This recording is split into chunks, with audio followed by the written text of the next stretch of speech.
नमस्कार, जय हिंद। मैं हूं कुमार ओनिस और आप देख रहे हैं real knowledge world. Economics class 9th का लेसन 4 बेकारी अपने आप में अति महत्वपूर्ण अध्याय। और इस अध्याय से जितने भी आपके ऑब्जेक्टिव प्रश्न बनने वाले हैं उन सबको हम इस वीडियो में कवर करने वाले हैं। तो वीडियो का अंत जरूर देखिएगा। बेकारी का मतलब क्या है, इसका आशय क्या है, ये जो है बताने की आपको ज़रूरत नहीं है साथियों। और आज जो है इस वीडियो में हम लोग ड्रिल की तरह कोई मोटिवेशनल लाइन नहीं रखेंगे, बस ये इमेज ही काफ़ी है बेकारी के आलम दिखाने के लिए। ठीक है ना। और यदि बेकारी पे आपके पास कोई ऐसा कोट है, कोई ऐसा शायरी वगैरह है तो आप कमेंट बॉक्स में जरूर दीजिएगा। क्लियर। तो ये इमेज ही काफ़ी है बेकारी का आलम दिखाने के लिए। ठीक है साथियों। तो आज का पहला सवाल आपके स्क्रीन पे इकोनॉमिक्स क्लास 9 लेसन 4 है आपका ये बेकारी। पहला सवाल, भारत में शिक्षित बेरोजगारी का प्रधान कारण क्या है? भारत में शिक्षित बेरोजगारी का प्रधान कारण क्या है? ऑप्शन नंबर ए, कुटीर उद्योगों का पतन, औद्योगिकरण की मंद गति, दोषपूर्ण शिक्षा प्रणाली या जनसंख्या में वृद्धि। भारत में शिक्षित बेरोजगारी का प्रधान कारण क्या है? यानी कि पढ़े लिखे लोगों का बेरोजगार होने का मुख्य कारण क्या साथियों? तो दोषपूर्ण शिक्षा प्रणाली, ऑप्शन नंबर सी। ठीक है, दोषपूर्ण शिक्षा प्रणाली। क्योंकि हमारी शिक्षा व्यवस्था यदि सही ढंग की होती तो हम लोगों को जो है ना नौकरी नहीं ढूंढना पड़ता। ठीक है साथियों, हम लोग जो है अपने आप में जो है कोई ढंग का वर्क कर पाते नहीं। क्या कीजिएगा, बस वही एक मतलब सिलेबस जो काफ़ी पुराना है उसी को हम लोगों को, हमारे अगली पीढ़ी को जो है रटवाया जा रहा है। तो ये काफ़ी अच्छी सिलेबस नहीं है। सवाल नंबर 2, अदृश्य या छिपी हुई बेरोजगारी की समस्या का समाधान किया जा सकता है कैसे? अदृश्य या छिपी हुई बेरोजगारी की समस्या का समाधान कैसे किया जा सकता है? कृषि के विकास द्वारा, ग्रामीण उद्योग के द्वारा, ए एवं बी दोनों, इनमें से कोई नहीं। तो अदृश्य या छिपी हुई बेरोजगारी की समस्या का समाधान जो है कृषि के विकास और ग्रामीण उद्योग, इन दोनों के द्वारा जो है हम लोग कर सकते हैं। तो ऑप्शन नंबर सी, ए और बी दोनों हो जाएगा आपका। सवाल नंबर 3, स्वर्ण जयंती ग्राम स्व रोजगार योजना कब प्रारंभ हुई थी? स्वर्ण जयंती ग्राम स्व रोजगार योजना कब शुरू हुआ था? ये आपके सामने चार ऑप्शंस पड़े हुए साथियों। स्वर्ण जयंती ग्राम स्व रोजगार योजना कब शुरू हुआ था? तो सितंबर 2001 ईस्वी में, ऑप्शन नंबर ए, सितंबर 2001 ईस्वी में जो है ना स्वर्ण जयंती ग्राम स्व रोजगार योजना की प्रारंभ हुई थी। तो ऑप्शन नंबर ए। बिहार के ग्रामीण क्षेत्रों में पाई जाती है, बिहार के ग्रामीण क्षेत्रों में किस प्रकार की बेरोजगारी पाई जाती है? मौसमी बेरोजगारी, अदृश्य बेरोजगारी, ए और बी दोनों, इनमें से कोई नहीं। बताइए, बिहार के ग्रामीण क्षेत्रों में किस प्रकार की बेरोजगारी पाई जाती है साथियों? तो ये आपका क्या आ जाएगा? मौसमी और अदृश्य। ठीक है ना, मौसमी और अदृश्य दोनों हो जाएगा ना आपका, ए और बी दोनों। ऑप्शन नंबर सी, बिहार के ग्रामीण क्षेत्रों में मौसमी एवं अदृश्य बेरोजगारी पाई जाती है। Option number C is your right answer. Bihar में ग्रामीण बेरोजगारी की समस्या के समाधान के लिए क्या आवश्यक है? बिहार में ग्रामीण बेरोजगारी की समस्या के समाधान के लिए इनमें से क्या आवश्यक है? कृषि का विकास, ग्राम उद्योग का विकास, जनसंख्या पर नियंत्रण, इनमें से तीनों। बिहार में ग्रामीण बेरोजगारी की समस्या के समाधान के लिए इनमें से क्या आवश्यक है? तो कृषि का विकास भी जरूरी है, ग्रामीण उद्योग का विकास भी जरूरी साथियों, और इसके सबसे महत्वपूर्ण जो है ना आपका पॉपुलेशन कंट्रोल भी जरूरी है। यानी कि जो हमारी तेजी से बढ़ रही आबादी है ना, इस पर नियंत्रण करना भी बहुत ही जरूरी है। यानी ऑप्शन नंबर डी तीनों हो जाएगा। Option number D is your right answer. और यदि आप एस टी के लिए हमारा पेड कोर्स ज्वाइन करना चाहते हैं तो आप इस नंबर पे जो है अपना नाम, जिला का नाम, ठीक है, और अपना सब्जेक्ट लिख करके व्हाट्सअप कीजिए 790990 503। ठीक है साथियों, तो ये ठीक है हमारा व्हाट्सअप नंबर है। इस नंबर पे जो है आप अपना नाम, अपने जिला का नाम और अपना विषय लिख के व्हाट्सअप कीजिए, यहाँ से आपको रिस्पॉन्स मिलेगा। और इसके साथ जो है आप 299 का पेमेंट करके जो है आप हमारा पेड कोर्स ज्वाइन कर सकते हैं। 790990 503 7909089503। सवाल नंबर 6, लाभदायकता काम के अभाव की स्थिति को कहते हैं। सुनिएगा सवाल, लाभदायकता काम के अभाव की स्थिति को कहते हैं। बेकारी की यह परिभाषा निम्न में से किन अर्थशास्त्रियों द्वारा दिया गया है? लाभदायकता जो है काम के अभाव की स्थिति को कहते हैं। तो बेकारी की यह परिभाषा किस अर्थशास्त्री ने दी थी? पीगू, अमर्त्य सेन, मार्शल, इनमें से कोई नहीं। तो अमर्त्य सेन ने, option number B, Amartya Sen ने जो है ना ये कहा था कि लाभदायकता जो है काम के अभाव की स्थिति को कहते हैं। सवाल नंबर 7, निम्न में से किन अर्थशास्त्रियों के अनुसार रोजगार के 3 पहलू आय पहलू, उत्पादन पहलू तथा पहचान पहलू होते हैं? कौन से अर्थशास्त्री के अनुसार जो है ना रोजगार के 3 पहलू होते हैं, आय पहलू, उत्पादन पहलू और पहचान पहलू? मार्शल, पिगू, अमर्त्य सेन या बेंजामिन हिगिंस? बताइए साथियों क्या हो जाएगा यहाँ पे आपका? तो अमर्त्य सेन के अनुसार ही ऑप्शन नंबर सी, यहाँ भी आपका Amartya Sen option number C. Amartya Sen जो है इनके अनुसार रोजगार के 3 पहलू होते हैं, आय पहलू, उत्पादन और पहचान पहलू। सवाल नंबर 8, भारत में बेरोजगारी के कितने प्रकार या स्वरूप है? भारत में बेरोजगारी के कितने प्रकार या स्वरूप है? 5, 6, 10 या 9? भारत में बेरोजगारी के कितने प्रकार या स्वरूप साथियों? तो 10, ऑप्शन नंबर सी। भारत में बेरोजगारी के 10 प्रकार या स्वरूप है, option number C is your right answer. सवाल नंबर 9, चक्रीय बेरोजगारी क्या है? चक्रीय बेरोजगारी क्या होता है? आपके सामने 4 ऑप्शन पड़े हुए साथियों, वीडियो को पॉज करके भी आप सारे ऑप्शन को ध्यान से पढ़ सकते हैं। चक्रीय बेरोजगारी क्या है? मंदी के दिनों में मांग घट जाने से जो बेकारी फैलती है वो, या मंदी के दिनों में मांग बढ़ जाने से जो बेकारी फैलती है वो, या मंदी के दिनों में मांग घटने तथा बढ़ने से जो बेकारी फैलती है, उपयुक्त में से सभी। तो मंदी के दिनों में मांग घट जाने से जो है ना जो बेकारी फैलती है वो होता है क्या? चक्रीय बेरोजगारी।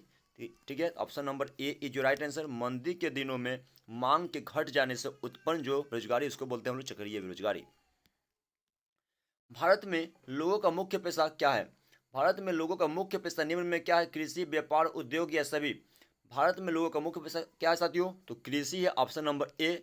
भारत में लोगों का मुख्य पेशा कृषि है, option number A is your right answer.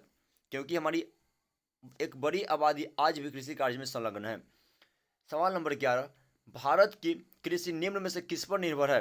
Bharat की कृषि निम्न में से किस पर निर्भर है? मानसून, सूखा, अकाल या बाढ़? तो भारतीय कृषि जो है ना ये मानसून पर निर्भर साथियों, यानी वर्षा पर। ऑप्शन नंबर ए, वर्षा होगा तो अच्छी खेती होगी, या अधिक वर्षा होगा तो भी बाढ़ लेकर के आएगी, वो भी अभी साफ ही है, और वर्षा नहीं होगा तो सूखा पड़ेगा। ठीक है साथियों, तो मतलब काफ़ी, और इसी कारण जो है ना भारतीय कृषि को जो है हम लोग क्या बोलते हैं? हम लोग बोलते हैं मौसम के साथ जुआ। भारतीय कृषि को मौसम के साथ जुआ भी कहा जाता है, और खासकर बिहार में। भारत में बेरोजगारी का प्रमुख कारण क्या है? भारत में बेरोजगारी का प्रमुख कारण क्या है? निम्न प्रति व्यक्ति आय, जनसंख्या में तीव्र वृद्धि, कृषि पर कम जनाभार, इनमें से कोई नहीं। भारत में बेरोजगारी का प्रमुख कारण क्या है साथियों? बताइए, भारत में बेरोजगारी का प्रमुख कारण क्या है? तो जनसंख्या में तीव्र वृद्धि, ऑप्शन नंबर बी। ठीक है, हमारी आबादी जो है ना काफ़ी तेज़ी से अनकंट्रोल वे में बढ़ रही है, ये कंट्रोल करना बहुत ही जरूरी, ऑप्शन नंबर बी, जनसंख्या में भारी वृद्धि। सवाल नंबर 13, कृषि के क्षेत्र में किस प्रकार की बेरोजगारी अधिक है? कृषि के क्षेत्र में किस प्रकार की बेरोजगारी अधिक है साथियों? शिक्षित बेरोजगारी, औद्योगिक बेरोजगारी, अदृश्य बेरोजगारी, इनमें से कोई नहीं। तो कृषि के क्षेत्र में जो है ना अदृश्य जो है बेरोजगारी ये काफ़ी अधिक है, ऑप्शन नंबर सी। कृषि के क्षेत्र में अदृश्य बेरोजगारी काफ़ी अधिक है, option number C is your right answer. Question number 14, देश की प्रमुख आर्थिक समस्या क्या है? देश की प्रमुख आर्थिक समस्या क्या है? गरीबी तथा बेरोजगारी, क्षेत्रीय समानता, खदान की प्रचुरता, उच्च शिक्षा।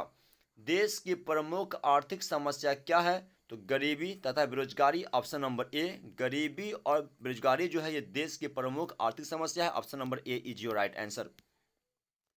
भारत के ग्रामीण क्षेत्र में कैसी बेरोजगारी पाई जाती है? भारत के ग्रामीण क्षेत्रों में किस प्रकार की बेरोजगारी जो है पाई जाती है साथियों, बता दीजिए। अदृश्य बेरोजगारी, चक्रीय बेरोजगारी, औद्योगिक बेरोजगारी या शिक्षित बेरोजगारी? तो भारत के ग्रामीण क्षेत्रों में जो है ना यहाँ पे अदृश्य बेरोजगारी है, ऑप्शन नंबर ए अदृश्य बेरोजगारी। यानी कि आपको दिखाई तो नहीं देगा लेकिन बेरोजगारी फैला हुआ है। मतलब क्या कि एक, ठीक है, मानिए कि ये आपका एक खेत है और इसमें ठीक है 5 लोगों का काम है, लेकिन यदि एक फैमिली में यदि 8 लोग हैं, ठीक है, उनका एक दो मतलब बेटा या बेटी है, तो वो भी जो है इस खेत में ठीक है आपको लगे हुए दिखेंगे। यानी कोई काम नहीं है तो बस उसी में आदमी वो भी लगा हुआ है, लेकिन ऐसे में उसको आप रोजगार प्राप्त नहीं कर सकते। ठीक है साथियों, क्योंकि वह जो है क्या आपका अदृश्य रोजगारी, दिखाई तो नहीं पड़ रहा है, ठीक है, दिख क्या रहा है कि वो काम कर रहा है, लेकिन ऐसा है नहीं, मजबूरी वश वो उसमें लगा हुआ है। सवाल नंबर 16, बेरोजगारी की वह स्थिति जब निम्न स्थिति होती है। बेरोजगारी वह स्थिति है जब निम्न स्थिति होती है, क्या मतलब सवाल ये हो गया कि बेरोजगारी क्या है? बेरोजगारी वह स्थिति है जब क्या होता है? ऑप्शन नंबर ए, इच्छा ये एवं योग्यता होते हुए काम का नहीं मिलना, पूर्णतः इच्छा से काम नहीं करना, आलस्य से काम नहीं करना, अशिक्षित एवं अपंग होना।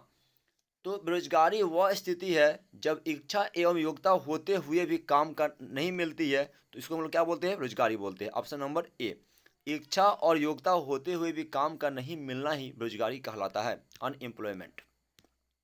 सवाल नंबर 17, बेकारी वह स्थिति है जब, तो आपके सामने चार ऑप्शन पड़े हुए साथियों, वीडियो को पॉज करके भी आप जो है ना अपना ऑप्शंस ढूंढ सकते हैं। तो बेकारी वह स्थिति है जब हमें इच्छा एवं योग्यता होते हुए भी काम नहीं मिलता है। ऑप्शन नंबर सी, इच्छा और योग्यता होते हुए भी काम का नहीं मिलना ही बेकारी कहलाता है। सवाल नंबर 18, बिहार में पाई जाने वाली बेरोजगारी किस प्रकार की है। बिहार में पाई जाने वाली बेरोजगारी किस प्रकार की, संघर्षात्मक, चक्रीय, अदृश्य, इनमें से कोई नहीं। बिहार में पाई जाने वाली बेरोजगारी किस प्रकार की साथियों, तो अदृश्य है ना, ऑप्शन नंबर सी, बिहार में मैक्सिमम आपको अदृश्य बेरोजगारी दिखाई पड़ेगा। ठीक है, मतलब ऐसे तो ये दिखाई नहीं पड़ता है ना, अभी आपको ऊपर में एग्जाम्पल भी दिए हैं, लगेगा कि हाँ आदमी काम कर रहा है, लेकिन ऐसा होता नहीं है, मजबूरी वश वो बंदा जो है उसी खेत में या उसी जगह पे उसी काम में लगा हुआ है। सवाल नंबर 19, बिहार के ग्रामीण क्षेत्र में किस प्रकार की बेरोजगारी पाई जाती है। बिहार के ग्रामीण क्षेत्र में किस प्रकार की बेरोजगारी पाई जाती है, औद्योगिक, चक्रीय, अदृश्य एवं मौसमी, इनमें से कोई नहीं।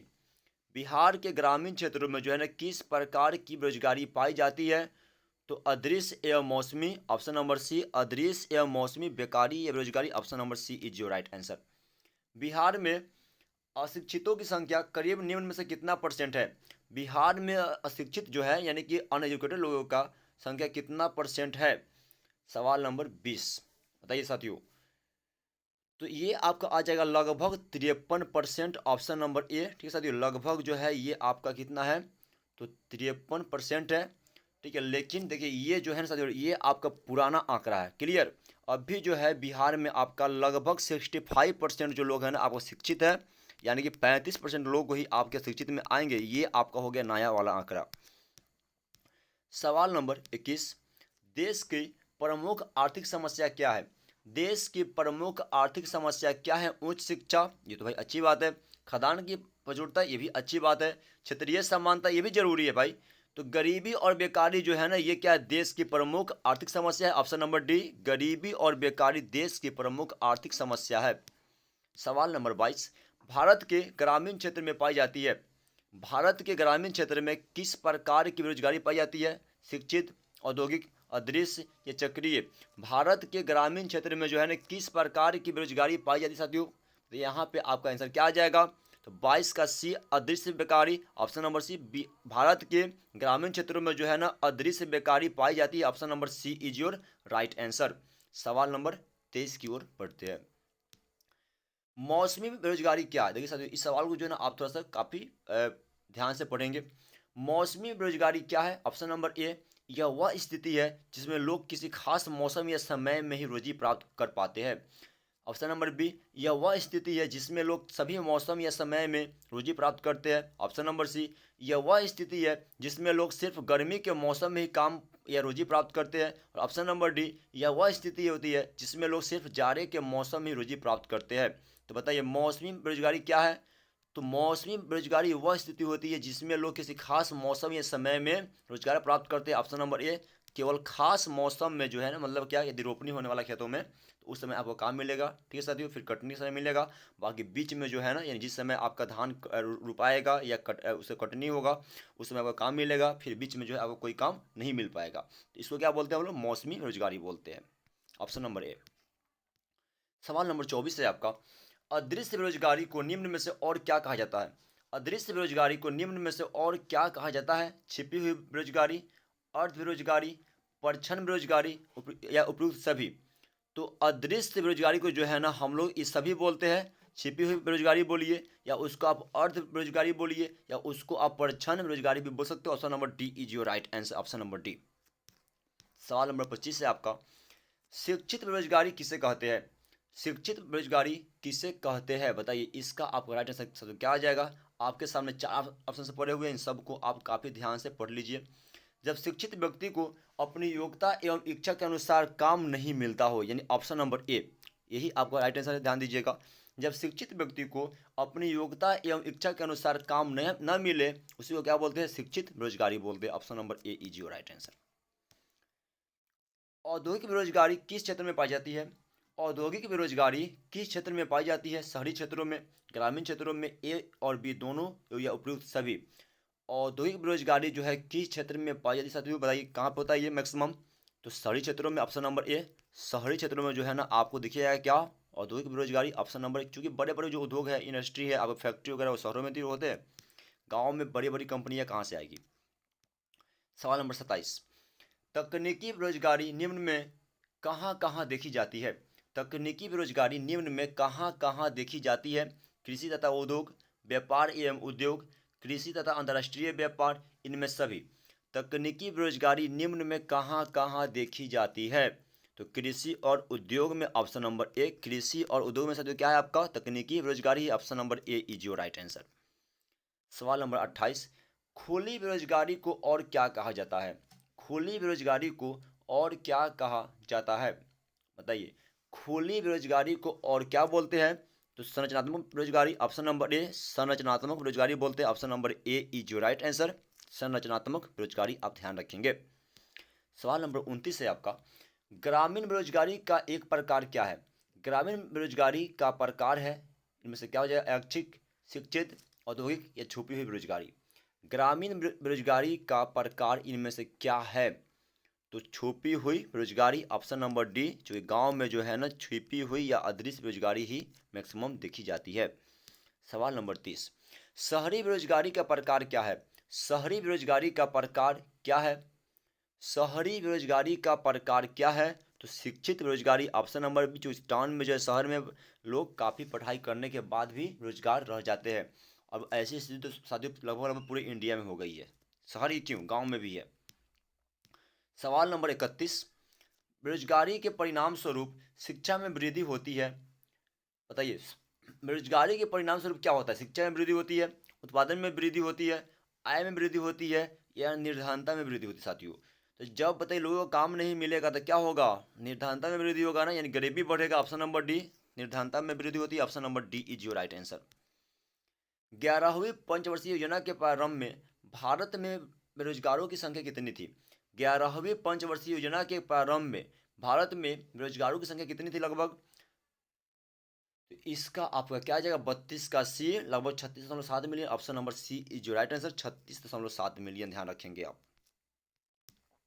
सवाल नंबर 33, असली भारत गांव में बसता है, यह कथन किसने दी?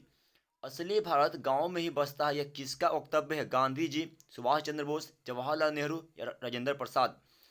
असली भारत जो है गांव में बसता है, ये महात्मा गांधी ने कहा था, option number A. Gandhi ji का कहना था कि जो ओरिजिनल भारत है ना, रियल में भारत गांव में ही बसता है, option number A is your right answer.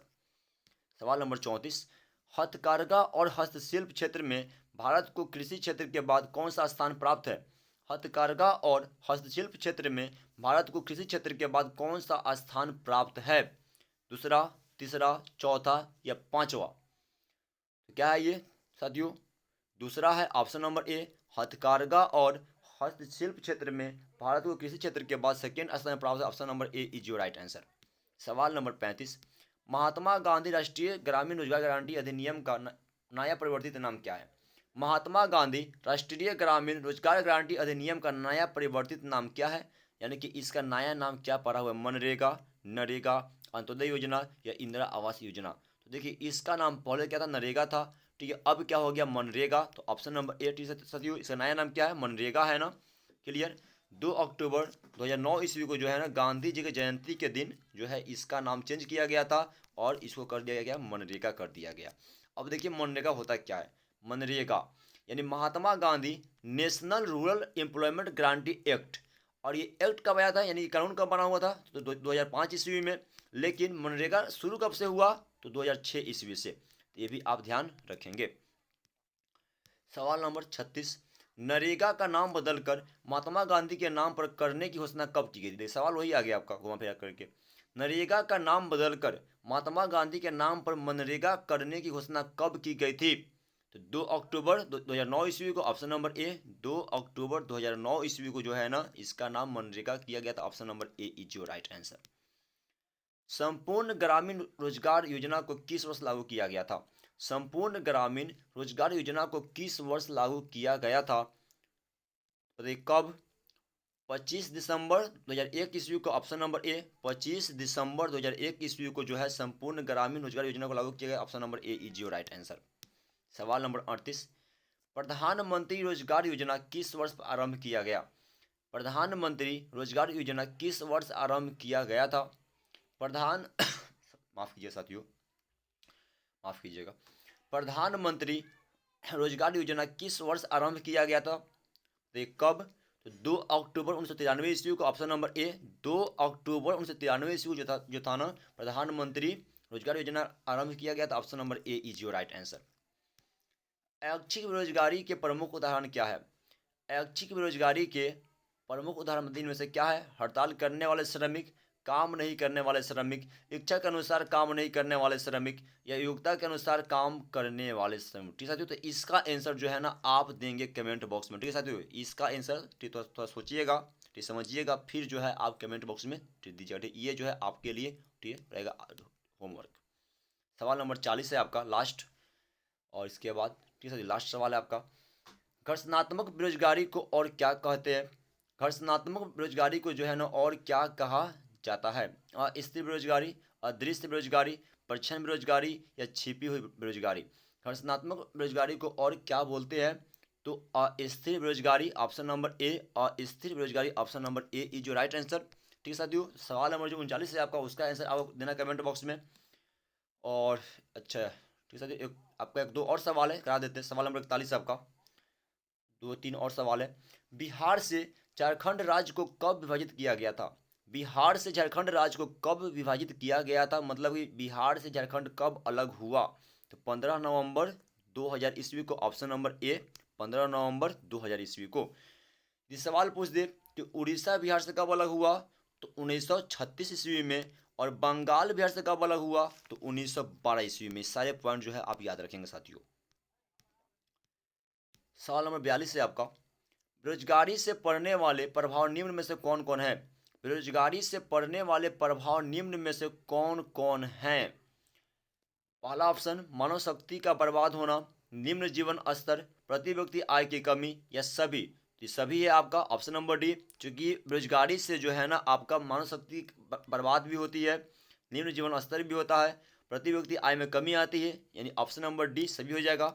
सवाल नंबर 43, और ये आज का आपका अंतिम सवाल, बिहार के निम्न में से कौन कौन प्रमुख कुटीर उद्योग है?